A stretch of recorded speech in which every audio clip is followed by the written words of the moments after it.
Hello दोस्तों, तो कैसे हो आप सभी लोग। तो आज हम पढ़ने वाले हैं BSc second year digital marketing के most important question e commerce के व्यवसाय प्रतिदर्श को समझाइए। ठीक है, ई कॉमर्स में व्यवसाय प्रतिदर्श को समझाना है। अब पहले क्या है ई कॉमर्स में व्यवसाय प्रतिदर्श क्या है, पहले ये समझते हैं। ई कॉमर्स में व्यवसाय प्रतिदर्श का अर्थ उस ढांचे या व्यावसायिक योजना से है जिसके द्वारा इंटरनेट पर व्यापार का संचालन किया जाता है। यहाँ प्रतिदर्श मुख्य रूप से यह तय करता है कि डिजिटल बाजार में खरीदार और विक्रेता के बीच का संबंध कैसा है। इंटरनेट की दुनिया में मुख्य रूप से निम्नलिखित 6 प्रकार के व्यवसाय प्रतिदर्श सबसे ज़्यादा प्रचलित है। अब कौन कौन से है वो। पहला है B2C प्रतिदर्श। देखो, बिजनेस टू कंज्यूमर। कंज्यूमर मतलब होता है ग्राहक या उपभोक्ता। ठीक है, अब इसकी अवधारणा क्या है। इसमें एक व्यावसायिक संस्था, कंपनी या व्यापारी इंटरनेट के माध्यम से सीधे अंतिम उपभोक्ता या आम ग्राहक को अपनी वस्तुएं या सेवाएं बेचती है। यहाँ ई कॉमर्स का आम और लोकप्रिय रूप है। कार्यप्रणाली। इसकी कार्यप्रणाली क्या है। ग्राहक सीधे कंपनी की वेबसाइट या ऐप पर जाता है। मतलब कि जैसे आप अमेजोन फ्लिपकार्ट के ऐप पर जाकर अपना कुछ भी सामान ऑर्डर कर सकते हो, उसके लिए दिया हुआ है। कैश ऑन डिलीवरी के जरिए भी ऑर्डर दे सकता है ना, ये ऑप्शन दे रखे हैं अमेजोन ये वाले। उसके बाद B2B या बिजनेस टू बिजनेस प्रतिदर्श। अवधारणा, इस प्रतिदर्श में व्यापार दो कंपनियां या व्यवसायों के बीच होता है। इसमें कोई आम ग्राहक शामिल नहीं होता। आमतौर पर इसमें निर्माता और थोक व्यापारी शामिल होते हैं। उसके बाद क्या है, एक व्यवसाय दूसरी कंपनी को कच्चे माल, पुर्जे या थोक में सामान बेचता है जिसका उपयोग आगे प्रोडक्ट या रिसेल के लिए किया जाता है। अब उदाहरण के लिए क्या है, अलीबाबा या उड़ान प्लेटफॉर्म। ठीक है, उसके बाद क्या है C2C का मतलब क्या है, कंज्यूमर टू कंज्यूमर, मतलब उपभोक्ता से उपभोक्ता। अब जैसे कोई एक उपभोक्ता है मोबाइल, मतलब किसी उपभोक्ता के पास पुराना फ़ोन है तो वहाँ दूसरे उपभोक्ता को मोबाइल बेच सकता है ना, बिना दुकान जाए। यही तो है, यही तो C2C है। बस ये है, इतना सा काम है इसमें।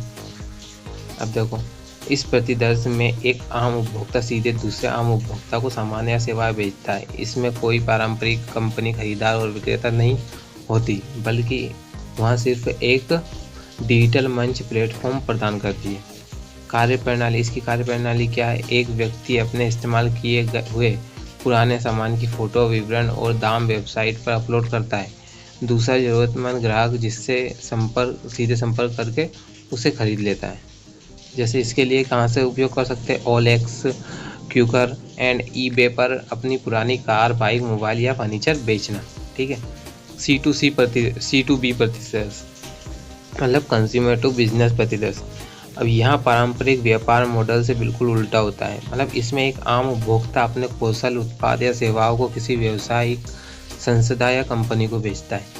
अब इसमें कैसे जान सकते हैं हम, मतलब कि कार्यप्रणाली, कोई व्यक्ति अपने हुनर के आधार पर कंपनियों के लिए डिजिटल काम करता है और कंपनियां काम पूरा होने पर उस व्यक्ति को भुगतान करती है। जैसे कि अब उदाहरण के तौर पर मैं एक ग्राफिक डिज़ाइनर का बता देता हूँ। एक ग्राफिक डिज़ाइनर किसी कंपनी के लिए एक लोगो बनाता है, तो मतलब कि ग्राफिक डिज़ाइनर भी तो एक उस कंपनी का उपभोक्ता हो सकता है ना, लेकिन उपभोक्ता ने बिजनेस के लिए बनाया है, तो इसलिए इसको B2 मतलब C2B कहते हैं। इधर से C से B की तरफ जा रहा है ना, मतलब उपभोक्ता। उसके बाद B2G बिजनेस टू गवर्नमेंट प्रतिदर्श। इसमें अवधारणा क्या है, मतलब सिंपल सी बात है, ये इस शब्द से पहचान जाओ। बिजनेस हो रहा है किसके साथ, गवर्नमेंट के साथ। मतलब कोई कंपनी किसी गवर्नमेंट या सरकारी संस्था को सामान बेच रही। अब देखो इसको पढ़ते हैं। इस प्रतिदर्श में एक निजी व्यावसायिक संस्था अपनी सेवा या उत्पाद सीधे सरकार या सरकारी विभागों को बेचती है। इसे सार्वजनिक क्षेत्र की ई कॉमर्स भी कहा जाता है। सरकार किसी काम या प्रोजेक्ट के लिए ऑनलाइन टेंडर निकालती है। निजी कंपनियां उस काम को पूरा करने के लिए सरकार को अपनी सेवाएं प्रदान करती है ना। अब देखो ये कैसे, उदाहरण के तौर पर क्या ले सकते हैं, किसी निजी IT कंपनी द्वारा सरकारी विभागों के लिए वेबसाइट या ऐप बनाना। ठीक है, या सेना के लिए किसी कंपनी द्वारा सुरक्षा उपकरण या डेटा सेवाएं प्रदान करना। अब देखो ये लास्ट वाला पॉइंट क्या है, हमारा लास्ट वाला पॉइंट है G2C गवर्नमेंट टू कंज्यूमर प्रतिदर्श। इस प्रतिदर्श में सरकार इंटरनेट और डिजिटल माध्यमों की सहायता से सीधे देश के आम नागरिकों को अपनी सेवाएं, सूचनाएं प्रदान करती है। जैसे आधार कार्ड बनाना, पासपोर्ट साइज फ़ोटो या पैन कार्ड, इन सब के लिए सरकारी तो करती है हमें। नागरिकों को सरकारी दफ्तरों के चक्कर नहीं लगाने पड़ते, वे सीधे सरकारी पोर्टल या ऐप पर जाकर विभिन्न प्रमाण पत्रों और योजनाओं का लाभ उठा सकते हैं। अब कौन कौन से प्रमाण पत्र आए आते हैं इसके अंदर देख सकते हैं आप, है ना। इसको ऊपर कर देते हैं। ऑनलाइन ड्राइविंग लाइसेंस या पासपोर्ट के लिए आवेदन करना, डिजिटल माध्यम से बिजली या पानी का बिल भरना और ऑनलाइन इनकम टैक्स रिटर्न दाखिल करना। अब देखो ये तो रहा हमारा व्यवसाय प्रतिदर्श, कौन सा है, ई कॉमर्स का व्यवसाय प्रतिदर्श है ये, ठीक है। अब देखो इस क्वेश्चन के आंसर को आप पूरा कर लेते हो तो आपका बिल्कुल अच्छे मार्क्स आ जाएंगे, 9 में से 9। जितने नंबर का ये रहेगा उतने से उतने मिल जाएंगे आपको। और आपको इससे पहले वाले वीडियो देखनी है तो आप प्लीज़ प्लेलिस्ट को ज्वाइन कर लेना और हमारे टेलीग्राम चैनल को भी ज्वाइन कर लेना, जिस पर मैंने इसके आंसर्स की PDF पूरी डाल रखी है।